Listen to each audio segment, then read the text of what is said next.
Olá, queridos, dando continuidade aí ao nosso conteúdo. No nosso último encontro, a gente começou a ver MR e UV. E aí a gente começou a discutir o que era a aceleração e a gente viu o gráfico da velocidade em função do tempo. Hoje, eu quero retomar uma discussão que a gente começou. A gente estava discutindo que quando o movimento era retilíneo uniforme, a distância percorrida no mesmo intervalo de tempo era sempre a mesma. Só que quando o movimento for com a velocidade aumentando, quando o movimento for com a velocidade diminuindo, vocês lembram que a gente falou assim, ó, imaginem que tem um carro que está vazando óleo, e aí a gotinha de óleo está caindo sempre a uma taxa constante. Aí imaginem que esse carro está andando com velocidade constante. Aí a gente discutiu que as distâncias eram sempre iguais. Se o carro acelerar, a distância entre uma gota e outra fica maior. Se o carro freia, a distância entre uma gota e outra diminui. Diminui como? Fiquem atentos a essa dica importante aqui, ó. Vejam só o gráfico da velocidade em função do tempo. Imaginem que a velocidade inicial seja nula e o movimento seja um movimento retilíneo uniformemente variado. A equação da velocidade em função do tempo é uma equação do primeiro grau. V é igual a V0 mais AT. Se esse gráfico é um gráfico do primeiro grau, a característica do gráfico é uma reta. Veja só, partindo do zero, eu teria uma reta. Só que a gente viu uma propriedade importante. Eu comentei com vocês também na nossa aula passada. A distância percorrida, ela é numericamente igual à área da figura.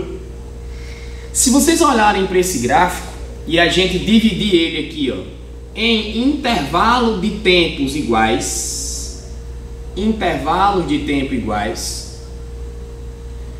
olha só o que acontece com esse gráfico. Ó, vejam só o tamanho dessa primeira área. A área representa numericamente a distância percorrida. Então a primeira distância percorrida seria exatamente essa daqui, ó. Vou chamar aqui essa distânciazinha inicial de D, representando essa área aqui, ó. Vocês conseguem enxergar que aqui, olha só, tem exatamente 3 triângulos iguais a esse primeiro. Então veja só aqui, ó, olha só, aqui tem 3 triângulos com áreas iguais a esse primeiro. O que significa isso, professor? Que essa distância é 3 vezes maior, já que a distância é numericamente igual à área. Olhem para essa outra figurinha aqui e percebam. Vejam só o que acontece aqui, ó. 1, 2, 3, 4, 5 triângulos iguais ao primeiro.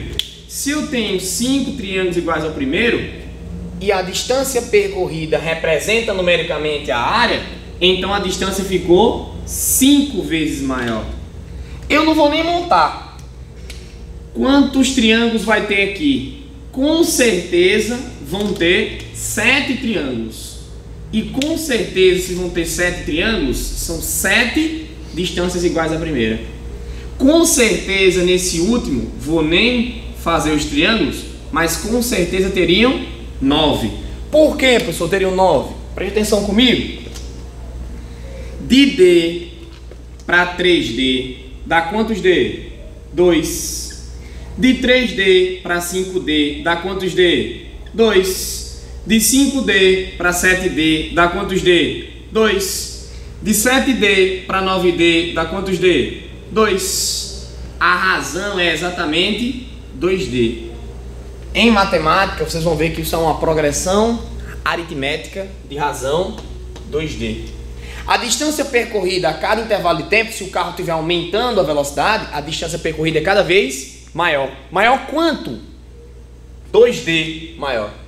Então, a cada intervalo de tempo igual, a distância percorrida foi ficando cada vez maior, numa proporção sempre de 2D a mais.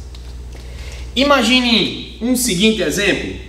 Imaginem vocês, certo? Aquela situação do carro que a gente citava lá. Imaginem vocês que um carrinho está vazando óleo. E aí, ó, estão caindo gotinhas de óleo no chão. Imagine que esse carro foi andando e essas gotinhas, ó, foram caindo no chão aqui, ó. A primeira gotinha, aí a segunda gotinha, a terceira gotinha, a próxima gotinha. Veja só, se as gotinhas caíram em intervalos de tempo iguais, enquanto esse carro desenvolvia um movimento retilíneo uniformemente variado, partindo do repouso, as distâncias seriam: primeira distância aqui seria D, segunda distância seria 3D, a próxima distância entre as gotas seria 5D. E aí essas distâncias iam ficando cada vez maior. Isso a gente vai chamar na prática de proporção de Galileu.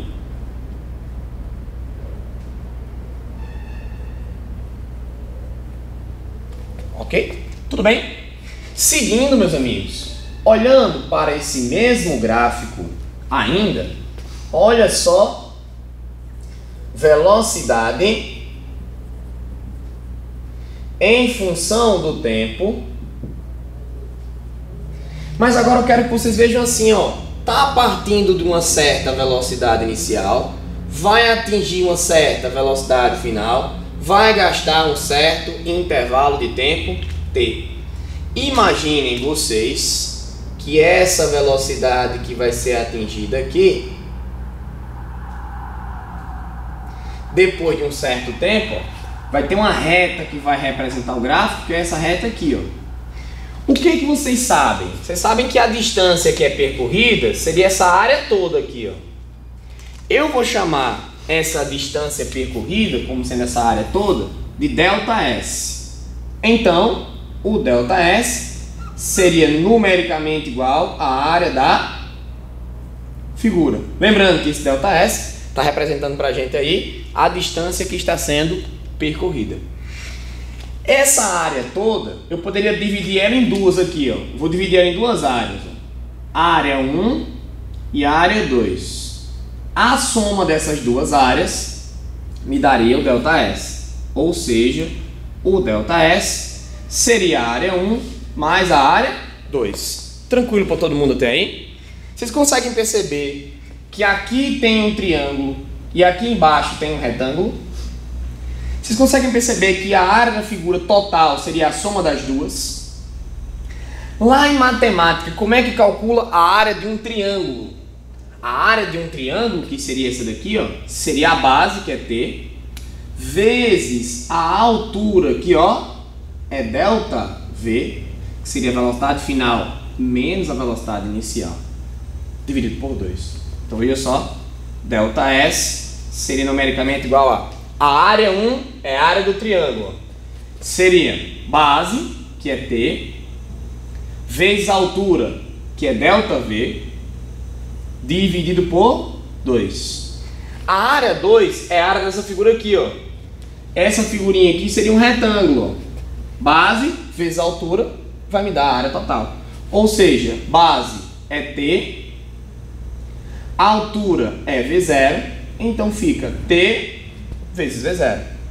Sendo assim, o ΔS seria numericamente igual a V0 vezes T. Agora, como eu já estou botando em função das grandezas, eu já posso tirar o numericamente. Então vai ficar velocidade inicial vezes o tempo, mais isso daqui, ó. Só que eu quero fazer uma pausa dramática aqui com vocês. Preste atenção.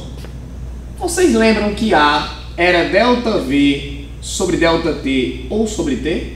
Ou seja, o ΔV é A vezes T. Sendo assim, vai ficar assim, ó, T vezes A vezes T dividido por 2.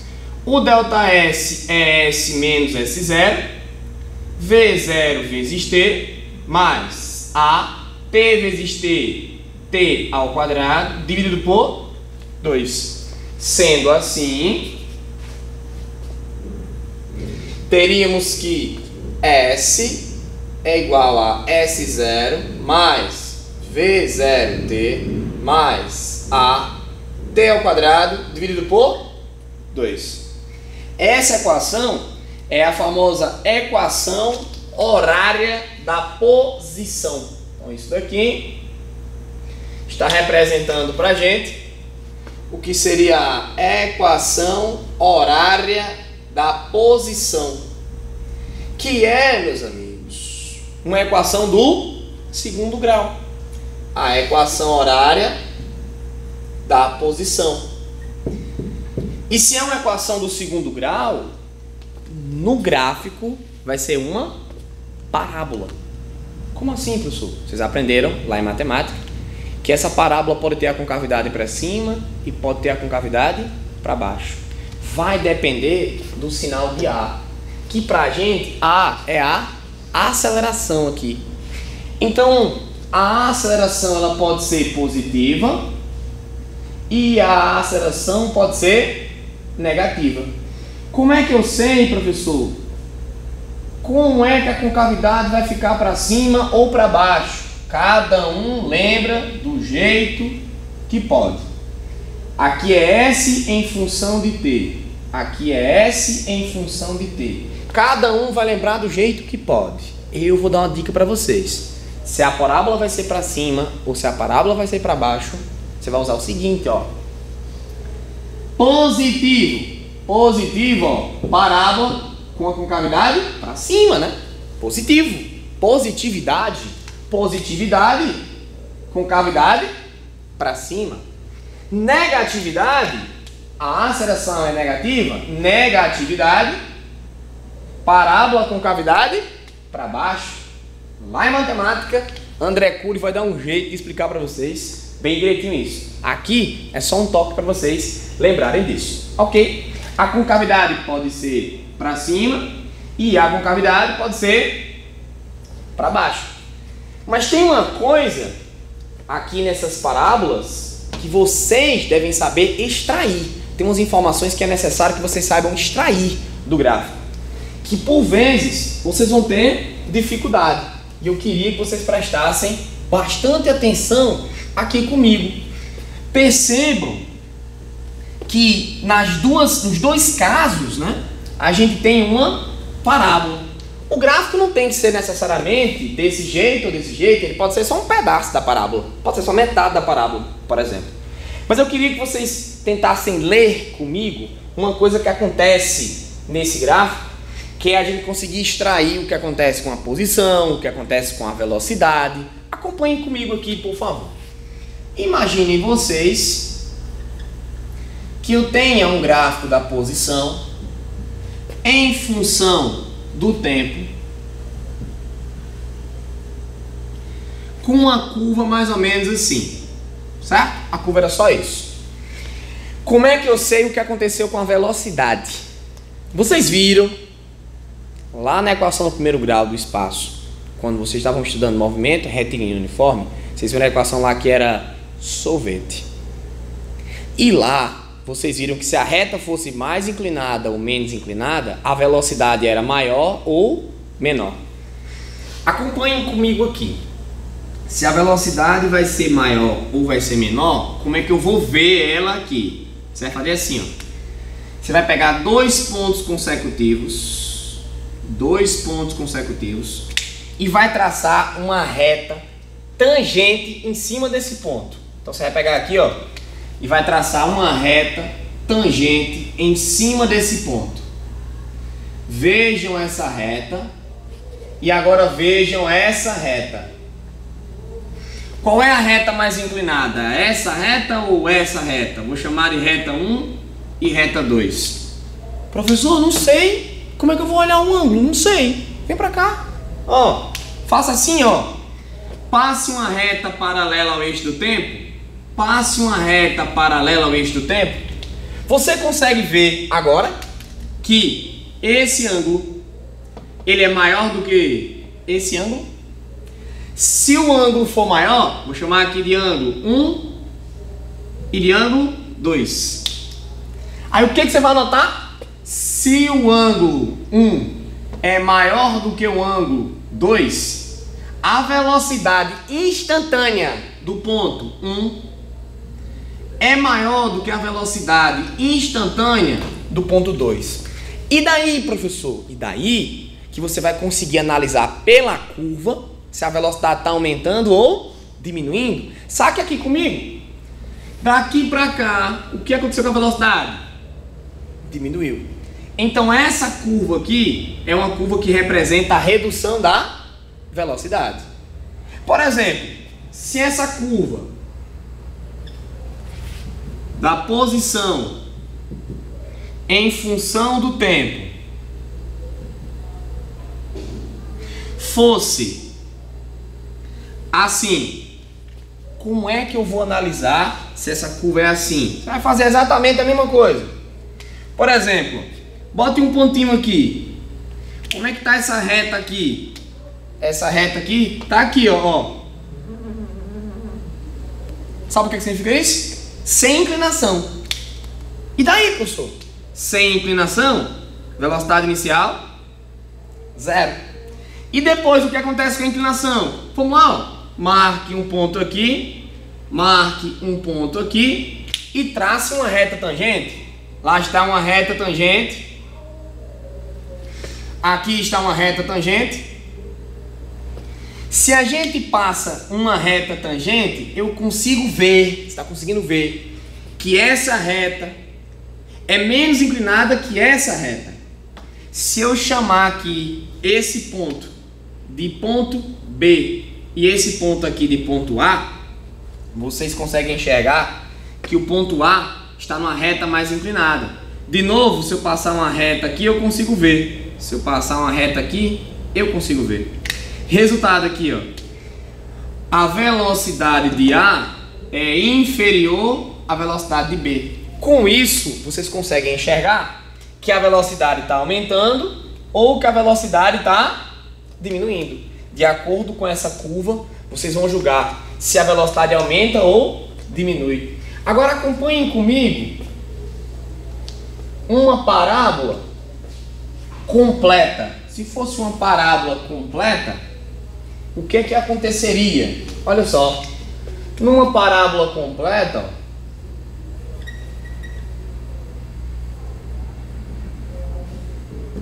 posição em função do tempo, uma parábola completa, por exemplo, assim, o que você poderia dizer? Me ajude aí. Até esse ponto aqui, o que está acontecendo com a posição? A posição está aumentando. Desse ponto aqui para frente, o tempo passa e a posição está diminuindo. Então você vai fazer assim, ó. Você vai dividir esse gráfico em dois, ó. O que acontece até aqui e o que acontece daqui para frente. Tudo bem? Você vai separar em duas partes. O que vai acontecer? Ele estava aqui, ó. A posição dele estava aumentando. Quando chegou aqui, ele começou a diminuir a posição. Ora, ele estava andando para um lado, aí ele teve que voltar. Se ele estiver andando para um lado e tiver que voltar, ele tem que parar. Se você analisar aqui, ó, essa reta aqui, ela não tem inclinação. Por isso, a velocidade é 0 nesse ponto.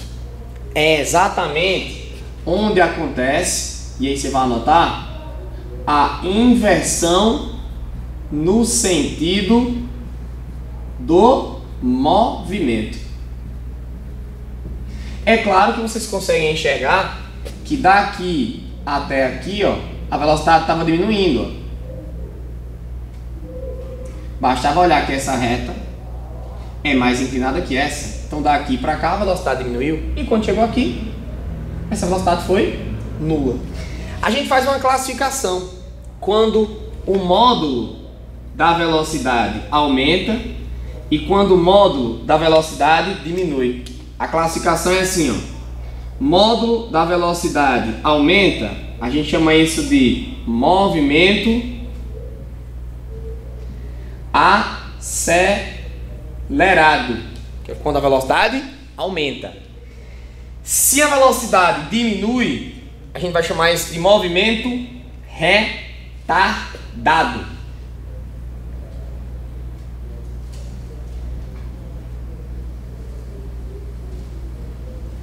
Só que além disso, você vai anotar aí e vai voltar quantas vezes seja necessário. Para ser acelerado, você vai anotar: a velocidade e a aceleração têm o mesmo sentido. Velocidade e aceleração têm o mesmo sentido. Se o movimento é retardado, você vai anotar aí: velocidade e aceleração têm sentidos opostos. Então a velocidade diminui e a velocidade aumenta. Vocês aprenderam também com Surama que se a posição aumenta, o movimento é progressivo. E se a posição diminui, o movimento é retrógrado. Vocês viram isso também lá com Surama, quando vocês estavam vendo movimento retilíneo e uniforme. Tudo bem? Seguindo, é importante que vocês olhem para esse gráfico e consigam enxergar que daqui até aqui a velocidade diminuiu, então eu posso chamar de movimento retardado. Daqui até aqui a posição aumentou, eu posso chamar isso aqui de progressivo. Daqui até aqui a posição está diminuindo, eu posso chamar de retrógrado. Perceba, a posição vai garantir se ele é progressivo ou retrógrado. A velocidade vai garantir se ele é acelerado ou retardado. Tranquilos? Que legal. Seguindo, o que vocês vão anotar aí no cantinho como informação importante? Velocidade média. Professor, velocidade média a gente já viu. Eu lembro. Massa. Só que você vai anotar aí a velocidade média no MRUV. E é diferente, professor? Ora, a velocidade média seria ΔS pelo ΔT. Mas as questões não perguntam a velocidade média assim. Mas você precisa da velocidade média. Como é que eu calculo a velocidade média? Ah, ΔS ou ΔT. Não, você faz a média das velocidades. Como, professor? A média. V mais V0 dividido por 2. Isso me dá a média da velocidade, que é ΔS pelo ΔT. Importante demais que vocês lembrem aí também. Então, até agora a gente viu basicamente 3 equações: a da velocidade, a da posição e a da velocidade média. Aí no material tem um comentáriozinho para vocês, a gente nem precisa deduzir aqui, mas tem aí para vocês que é a equação de Evangelista Torricelli. Essa daqui ele faz assim, ó: V ao quadrado é igual a V0 ao quadrado mais 2 vezes A ΔS. Isso daqui é a equação de Torricelli. Percebam que existem características nessas equações que na hora de resolver os probleminhas, que a gente também vai fazer aqui, não se preocupem, tenham paciência, vocês vão ver que vocês vão conseguir resolver os probleminhas. Mas é assim, ó: existe a equação da velocidade, existe a equação da posição, essas a gente acabou de ver. Existe a equação de Torricelli e existe a equação da velocidade média.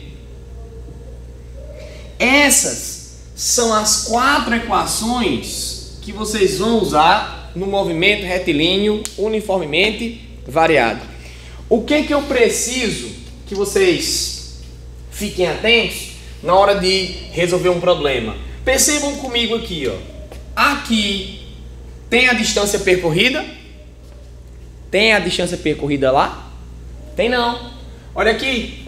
Aqui é 100 ΔS. Ou seja, é 100 o espaço percorrido. Eu não posso resolver um problema que tem um espaço percorrido com essa equação. Essa equação não tem a velocidade final. Aí você bota do lado dela assim, ó. 100 V. Quem é V? V é a velocidade final. Então no caderninho aí você vai anotar 100 a velocidade final. Nessa equação não tem o tempo.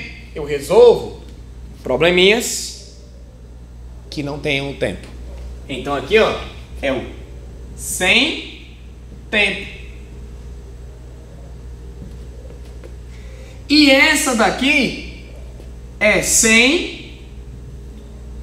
aceleração. Percebam, cada probleminha que você vai resolver, você vai perceber que tem uma equação que não tem alguma coisa. Pela leitura da questão, você vai saber qual a fórmula que você usa, se uma equação ou se a outra. No início vai ser um pouquinho chato, mas quando você começar a praticar, você vai ver que você vai conseguir resolver isso facilmente. A professora Surama vai trabalhar isso com vocês na parte de exercícios e vocês vão compreender isso bem direitinho. Mas prestem bem atenção na dica do uso de cada equaçãozinha dessa. Tudo bem? Até a próxima.